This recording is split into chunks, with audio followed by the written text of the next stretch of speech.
Next feature that I want to talk about is called Health Snapshot, and you can access it in the apps.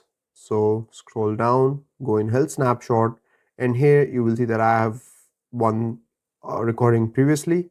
So if you go in here, you can see that it will record your average heart rate, blood oxygen levels, respiratory rate, your stress levels, and HRV in one go, and it measures all these things for 2 minutes, and after this you can get these four values together. So let's see how this works. So you need to first wear the watch. I'll just press start and it will tell me to sit comfortably and hold still. I'll just do that, and it actually shows you live the recordings of these metrics. So now I've got the values right here on the display, and I'll just speed these 2 minutes up and see you on the other side.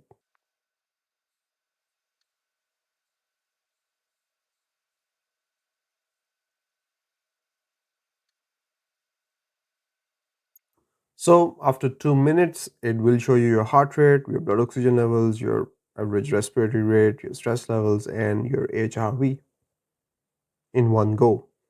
You can save this value or you can discard it as well. So if you'll keep saving these measurements, you can obviously access them later on as well by going in Health Snapshot and then scroll up, and you will see these values, the date and time.